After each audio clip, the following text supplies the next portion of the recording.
मैं अहमदास पलांगे सीजी शिक्षा में आपका पुनः एक बार स्वागत करता हूं। हम पढ़ रहे हैं कक्षा 11वीं रसायन विज्ञान का पहला अध्याय, जिसका नाम क्या है हमारा, रसायन विज्ञान की कुछ मूलभूत अवधारणाएं। इस चैप्टर का कुछ टॉपिक हम क्या कर चुके हैं, इससे पहले पढ़ चुके हैं। इसके लिए 2 वीडियो पहले क्या कर चुका है, बन चुका है। आज हमारा ये 3rd वीडियो है ना। और इसमें हम जो है आगे जो पदार्थ के प्रकार हैं उसको हम क्या करने वाले हैं, देखने वाले हैं, है ना। हम जो है पदार्थ के प्रकार में बहुत सारे प्रकार हम लोग क्या कर चुके हैं, इससे पहले वाला वीडियो में पढ़ चुके हैं, जिसमें आपका हम जो है सॉलिड के बारे में पढ़ चुके हैं, लिक्विड के बारे में पढ़ चुके हैं, गैस के बारे में पढ़ चुके हैं। उसी प्रकार अगर हम प्योर सबस्टेंट की बात करें, शुद्ध पदार्थ की अगर हम बात करें, तो शुद्ध पदार्थ में हम लोग जो है एलिमेंट्स के बारे में पढ़ चुके हैं, तत्व के बारे में इससे पहले वीडियो में क्या कर चुके हैं, पढ़ चुके हैं। जिसके 3 प्रकार हम लोग पढ़े थे। मेटल, जिसको हम लोग क्या बोलते हैं, धातु बोलते हैं। एक होता है हमारा नॉन मेटल, इसको हम लोग क्या बोलते हैं, अधातु बोलते हैं। एक होता है हमारा सेमी मेटल, जिसे हम लोग क्या बोलते हैं, उपधातु कहते हैं। तो इस प्रकार से हम लोग जो है ये तत्व के जो प्रकार हैं वो हम क्या कर चुके हैं, पढ़ चुके हैं। आज हम इस जो वीडियो है इसमें हम जो है कंपाउंड के बारे में क्या करने वाले हैं, पढ़ने वाले हैं। ये भी हमारा शुद्ध प्रकार का एक प्रकार है ना। तो इसके बारे में हम आज क्या करने वाले हैं, पढ़ने वाले हैं। ये हमारा क्या है, यौगिक है। तो इसी के बारे में हमको पढ़ना है और साथ में हमको उसके प्रकार के बारे में देखना है ना। जिसके 2 प्रकार है हमारा, एक होता है इनऑर्गेनिक कंपाउंड और एक होता है हमारा ऑर्गेनिक कंपाउंड। कहने का मतलब है ये होता है अकार्बनिक यौगिक होता है और एक क्या होता है हमारा, कार्बनिक यौगिक होता है ना। तो इसके बारे में हमको क्या करना है, अभी देखना है। उसके अलावा अभी हम जो है एक अशुद्ध पदार्थ जिसको बोलते हैं, जिसको मिक्सचर कहा जाता है, मिश्रण कहा जाता है, इसके बारे में हम क्या करने वाले हैं, अभी पढ़ने वाले हैं। इसके भी कितने प्रकार हैं भाई, 2 प्रकार।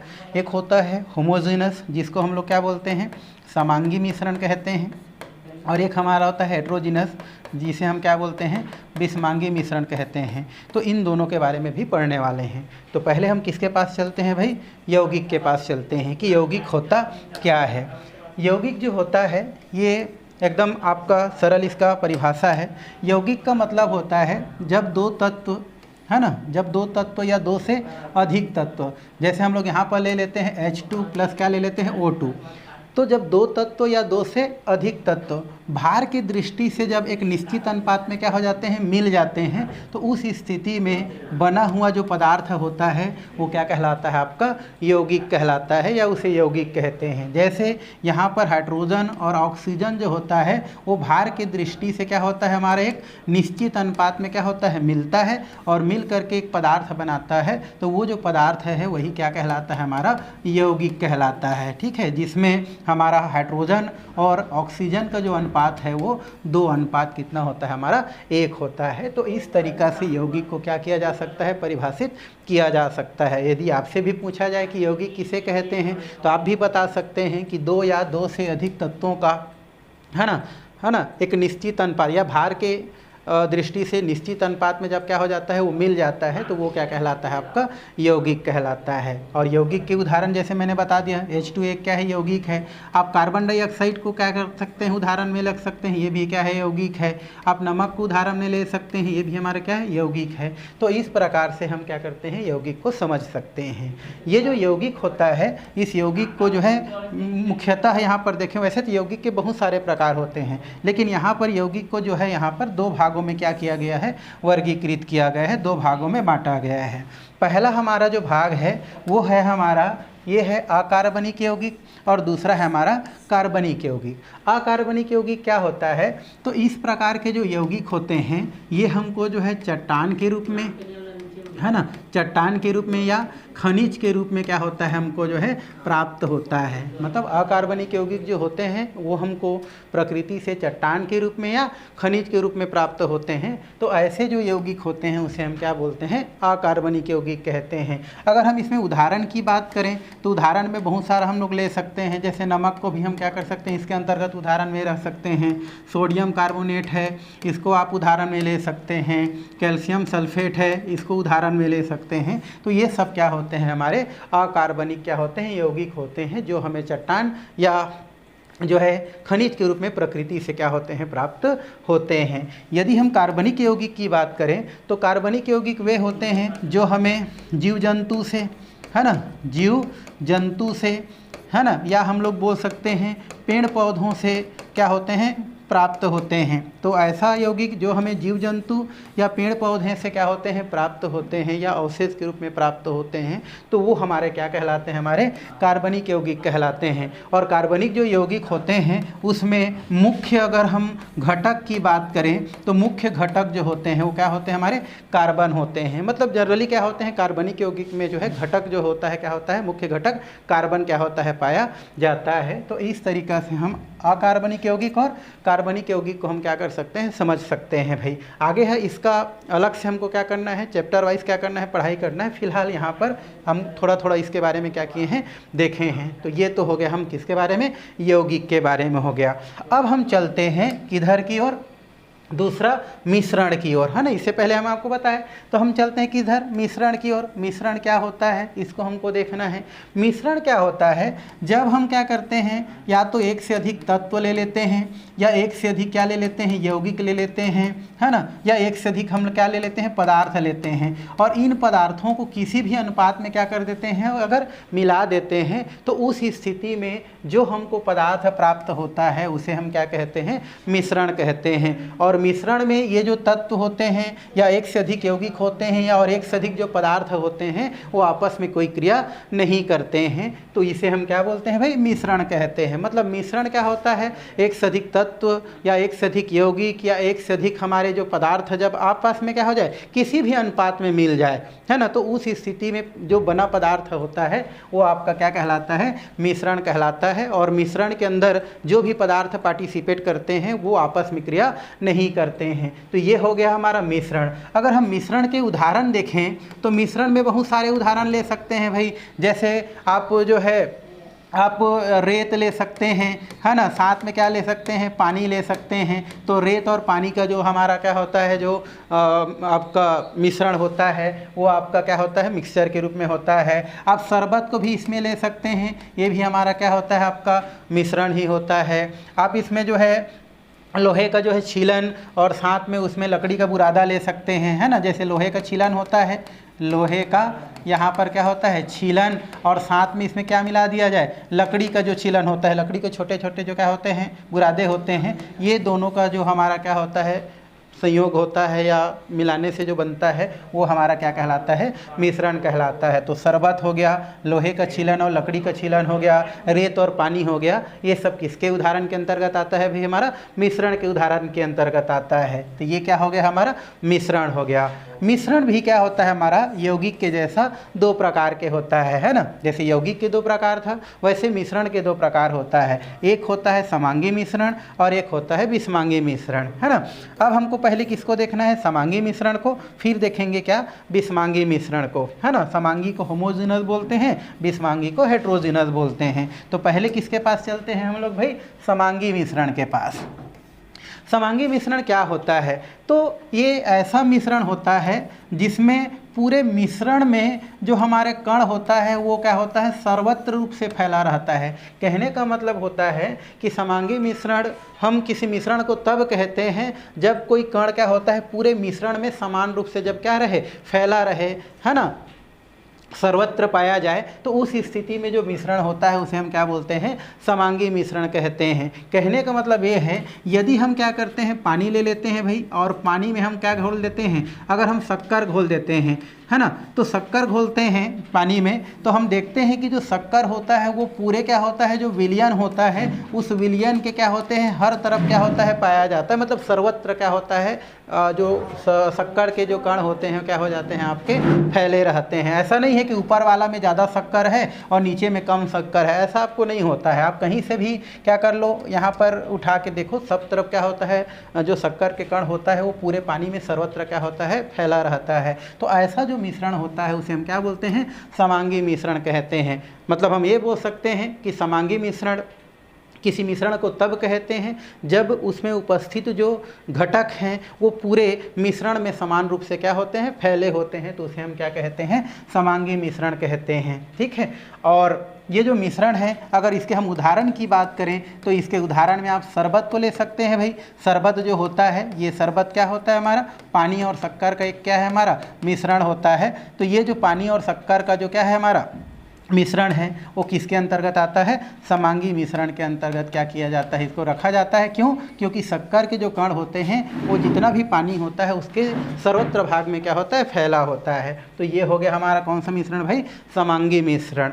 अब हम चलते हैं किसके पास, विषमांगी मिश्रण। उसका जस्ट उल्टा, यदि पूरे मिश्रण में मिश्रण के कण क्या होते हैं, सर्वत्र एक समान रूप से नहीं पाए जाते हैं, मतलब कहीं पर कण जो है ज़्यादा और कहीं पर वो कण क्या होते हैं, कम मात्रा में पाए जाते हैं। कहने का मतलब ये है, यदि हम क्या कर देते हैं, रेत और पानी को क्या कर देते हैं, अगर हम मिला देते हैं तो हम देखते हैं पानी जो है सब तरफ होता है, बट रेत कहाँ होता है, नीचे पर ही होता है, ऊपर तो नहीं होता है, मतलब सर्वत्र नहीं पाया जा रहा है। तो उस स्थिति में जो मिश्रण होता है उसे हम क्या बोलते हैं भाई, विषमांगी मिश्रण कहते हैं या विषमांगी मिश्रण कहा जाता है। आप यहाँ से परिभाषा लिख सकते हैं कि विषमांगी मिश्रण किसी मिश्रण को तब कहा जाता है जब जो मिश्रण के जो कण होते हैं सर्वत्र मतलब सभी तरफ समान नहीं होते हैं, है ना, तो उसे हम क्या बोलते हैं, विषमांगी मिश्रण कहते हैं या विषमांगी मिश्रण कहा जाता है। और उदाहरण की अगर हम बात करें तो उदाहरण में हम किसको ले सकते हैं भाई, रेत और पानी को ले सकते हैं, क्योंकि आप रेत और पानी को देखते हैं तो रेत के कण सर्वत्र जो है फैला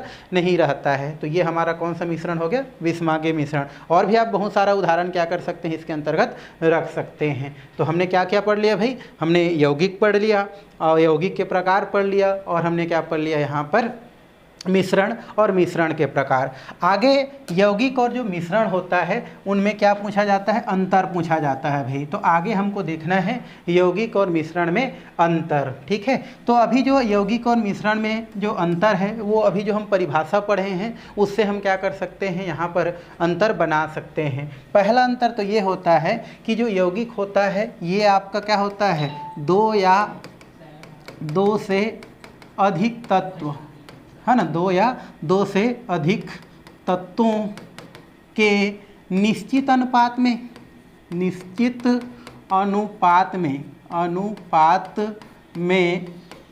संयोग से बनते हैं।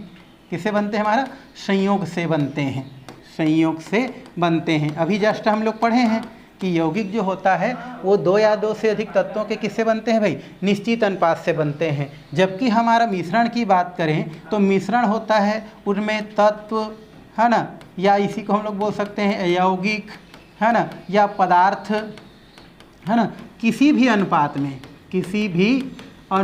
में, है ना, अनुपात में मिल जाए, है ना, मिल जाए, वो क्या होता है हमारा, मिश्रण कहलाते हैं, मिश्रण कहलाते हैं। तो यदि हम क्या कहते हैं, अगर तत्व यौगिक पदार्थ किसी भी अनुपात में मिल जाए तो उस स्थिति में उसको हम लोग क्या बोलते हैं, मिश्रण कहते हैं, या वो क्या कहलाते हैं, मिश्रण कहलाते हैं। तो इस तरीक़ा से पहला जो अंतर है हम वो क्या कर सकते हैं, यहाँ से बना सकते हैं कि पहला क्या है हमारा, यौगिक क्या होता है, तो ये दो या दो से अधिक तत्वों को अगर निश्चित अनुपात में मिला देते हैं तो उससे यौगिक बनता है। जबकि हमारा यौगिक तत्व या पदार्थों को किसी भी अनुपात में मिला दें तो उस स्थिति में वो मिश्रण कहलाता है। ये हमारा क्या हो गया, पहला इसका अंतर हो गया।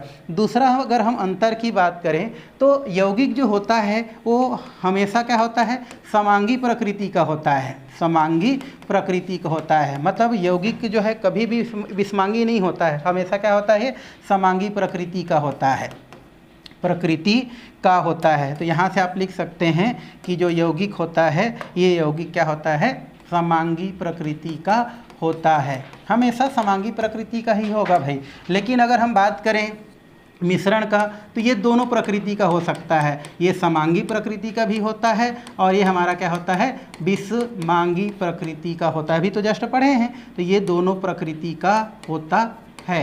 तो इस प्रकार से हम लोग लिख दिए कि ये दोनों प्रकृति का होता है भाई, कौन, मिश्रण। तो कितना हो गया हमारा, दो, इसमें अंतर हो गया। थर्ड अंतर की अगर हम बात करें तो थर्ड अंतर क्या होता है हमारा कि जो यौगिक होता है उस यौगिक में तत्व अपनी पहचान क्या कर देते हैं, खो देते हैं। तो यौगिक में तत्व अपनी पहचान खो देते हैं, पहचान खो देते हैं, है ना, खो देते हैं, खो देते हैं।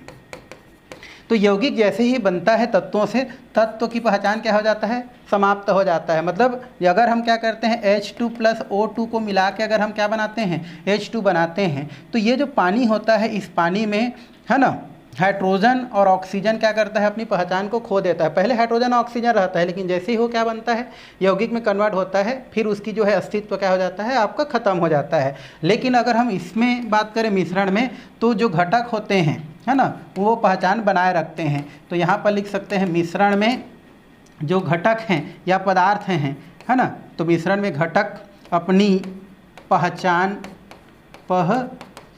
क्या रखते हैं, बनाए रखते हैं, बनाए रखते हैं। तो इस प्रकार से हम क्या कर सकते हैं, एक और अंतर इसमें लिख सकते हैं भाई। तो कितना अंतर हो गया हमारा, 3 अंतर। चौथा अंतर की हम अगर बात करें तो यहाँ पर क्या होता है हमारा, यदि यौगिक बनाते हैं तो यौगिक बनने के फलस्वरूप, है ना, यौगिक के बनने पर या यौगिक हम बनाते हैं तो उससे आपका ऊष्मा हो गया या ऊर्जा हो गया, इसका क्या होता है, उत्सर्जन होता है भाई, या अवशोषण होता है ना। तो उत्सर्जन या क्या हो सकता है यहाँ पर, अवशोषण होता है। ये उत्सर्जन या अवशोषण जो भी हम लोग क्या कर सकते हैं, लिख सकते हैं। तो यौगिक के बनने पर या तो ऊष्मा क्या होता है, बाहर निकलता है, या तो ऊष्मा क्या होता है, लिया जाता है। लेकिन मिश्रण की अगर हम बात करें तो मिश्रण में जो है मिश्रण के बनने पर किसी प्रकार की कोई ऊर्जा मुक्त नहीं होता है। तो इसको भी आप क्या कर सकते हैं भाई, लिख सकते हैं, मिश्रण के बनने पर, है ना, ऊष्मा या ऊर्जा का उत्सर्जन या अवशोषण नहीं होता है, उत्सर्जन नहीं होता है। तो इस तरीक़ा से हम अंतर को क्या कर सकते हैं, बता सकते हैं। और भी अंतर इसमें लिखा जा सकता है। यदि हम 5वां अंतर की बात करें तो यौगिक जो होता है, यौगिक के घटक को, है ना, सामान्य विधियों द्वारा या उनके किसी भी विधि द्वारा जो पृथक नहीं किया जा सकता है, या उसको पृथक करना क्या है हमारा, कठिन होता है। तो यौगिक के घटक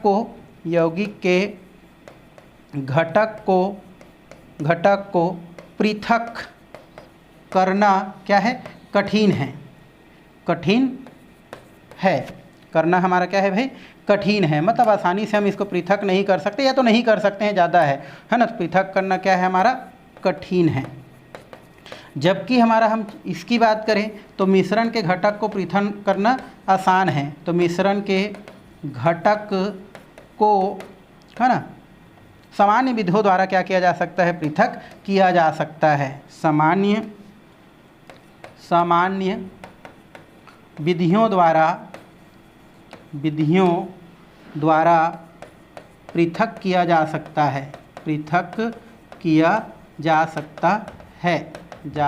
सकता है, तो इस तरीक़ा से हम जो है यौगिक और मिश्रण में क्या कर सकते हैं, अंतर बता सकते हैं। तो कितना अंतर हो गया भाई हमारा, 5 अंतर, पहला, दूसरा, तीसरा, चौथा और ये 5वां। अब उदाहरण भी लिख सकते हैं। जैसे उदाहरण तो आपको पता है, अगर हम यहाँ पर उदाहरण लिखें तो H2O हो गया, कार्बन डाइऑक्साइड हो गया, नमक हो गया, ये हमारा क्या है, यौगिक है। मिश्रण की बात करें तो मिश्रण में आप क्या लिख सकते हैं, शरबत लिख सकते हैं, रेत और पानी लिख सकते हैं। ये सब किसके उदाहरण होते हैं, हमारे मिश्रण के उदाहरण होते हैं। तो इस तरीक़ा से यौगिक का और मिश्रण का क्या किया जा सकता है, अंतर किया जा सकता है भाई। अब हम इसके बाद चलते हैं परमाणु के पास, है ना। परमाणु देखते हैं, परमाणु होता क्या है इसको समझते हैं। तो हम इससे पहले भी पढ़े हैं भाई परमाणु क्या होता है। तो आप परिभाषा कई तरीक़ा से देख सकते। एक परिभाषा ये होता है कि किसी भी पदार्थ के सबसे सूक्ष्मतम जो भाग होता है, छोटा जो भाग होता है, उसे हम क्या बोलते हैं, परमाणु कहते हैं। ठीक है, किसी भी पदार्थ के सबसे सूक्ष्मतम भाग को क्या कहते हैं, परमाणु कहते हैं। लेकिन अब थोड़ा सा परिभाषा क्या हो गया है, थोड़ा सा चेंज हो गया है, क्योंकि परमाणु को ऐसे भी हम क्या कर चुके हैं, अब जो है 3 भागों में तोड़ चुके हैं। तो थोड़ा सा परिभाषा क्या है, चेंज है। अब ये कहा जाता है कि किसी भी तत्व का सबसे सूक्ष्मतम भाग या सबसे छोटा भाग जो स्वतंत्र नहीं रह सकता है, है ना, वो क्या कहलाता है आपका परमाणु कहलाता है, या उसे हम क्या कहते हैं परमाणु कहते हैं। तो किसका, तो किसी तत्व का सबसे छोटा भाग, सूक्ष्मतम भाग, जिसका अपना स्वतंत्र अस्तित्व नहीं होता है, अर्थात जो स्वतंत्र नहीं रह सकता है, उसे हम क्या बोलते हैं परमाणु कहते हैं या परमाणु कहा जाता है। और परमाणु के उदाहरण देखें तो जितना भी तत्व है वही तो हमारे परमाणु है भाई। जैसे आयरन ले सकते हैं, कॉपर ले सकते हैं, निकिल ले सकते हैं, ये सब क्या होते हैं हमारे परमाणु के उदाहरण के अंतर्गत आते हैं। तो ये क्या हो गया हमारा परमाणु हो गया, है ना, जिसको अंग्रेजी में क्या बोलते हैं एटम कहते हैं। अब हम थोड़ा सा क्या देखते हैं मॉलिक्यूल्स देखते हैं। मॉलिक्यूल्स क्या होता है अर्थात अणु क्या होता है उसको देखते हैं। अणु एकदम सरल है। यदि हम क्या कर देते हैं दो परमाणु को आपस में क्या कर देते हैं, या दो से अधिक परमाणु को आपस में क्या कर देते हैं मिला देते हैं, तो उस स्थिति में जो बना हुआ जो पदार्थ है वो क्या कहलाता है आपका अणु कहलाता है। मतलब अणु क्या होता है, तो दो या दो से अधिक तत्वों का जो क्या होता है संयोग से बना हुआ जो पदार्थ होता है वो क्या कहलाता है आपका अणु कहलाता है। जैसे H2 एक अणु है जो कि दो हाइड्रोजन परमाणु से क्या होता है मिलकर बनता है। तो यहाँ पर दो परमाणु के मिलने से बना हुआ पदार्थ क्या कहलाता है अणु कहलाता है। और अणु में दोनों परमाणु जो होते हैं वो रासायनिक बंध से क्या होते हैं बंधे होते हैं। तो ये हो गया आपका अणु। अणु कई हो सकते हैं भाई यहाँ पर, जैसे हम Cl2 को ले सकते हैं जो किससे किससे बना होता है हमारा, ये क्लोरीन के दो परमाणु से मिलकर बना होता है। आप फास्फोरस ले सकते हैं, फास्फोरस P4 होता है। मतलब ये जो होता है आपका ये फास्फोरस जो होते हैं वो 4 परमाणु से मिलकर क्या होता है आपका बना होता है। तो इस तरीक़ा से हम जो है अणु को क्या कर सकते हैं समझा सकते हैं। अब यहाँ पर जो अणु है उसको दो भागों में क्या किया गया है भाई बांटा गया है। अणु के कितने प्रकार हैं हमारे यहाँ, 2 प्रकार है, या इसको 2 भागों में बांट देते हैं। पहला होता है हमारा समपरमाणु और एक होता है हमारा क्या विषम परमाणु। समपरमाणु का मतलब क्या होता है, जब अणु का निर्माण है ना 2 समान परमाणु से हो, है ना, यदि 2 समान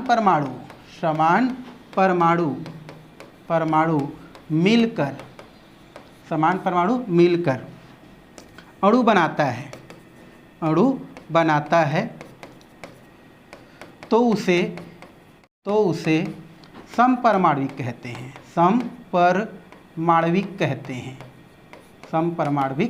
कहते हैं।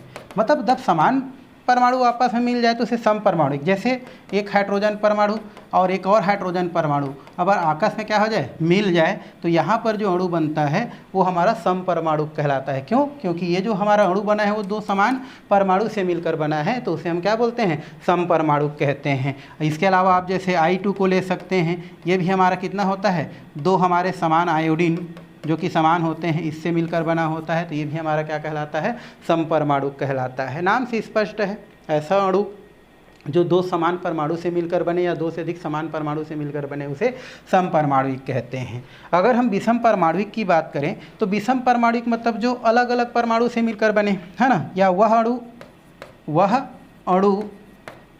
जो है ना अलग अलग परमाणु के संयोग से बनता है, ये हमारा क्या कहलाता है विषम परमाणु कहलाता है। जैसे यहाँ पर अगर हम लिखें तो यहाँ पर क्या लिख सकते हैं आप HCl लिख सकते हैं। देखो ये 2 परमाणु है हमारे, एक हाइड्रोजन परमाणु अलग है, क्लोरीन परमाणु अलग है, इसको ले सकते हैं। आप पानी को भी ले सकते हैं भाई, हाइड्रोजन एक अलग है, ऑक्सीजन एक हमारे क्या है अलग है। तो इस तरीक़ा से अलग अलग परमाणु से मिलकर बना जो अणु होता है उसे हम विषम परमाणु, और समान परमाणु से मिलकर बना होता है उसे हम लोग जो है समपरमाणुक अणु के नाम से जानते हैं। तो इस तरीक़ा से हम क्या कर सकते हैं परमाणु को और अणु को हम क्या कर सकते हैं समझा सकते हैं। तो आज के लिए फ़िलहाल क्लास में इतना ही। आगे जो है टॉपिक हम जो है नेक्स्ट क्लास में क्या करने वाले हैं देखने वाले हैं।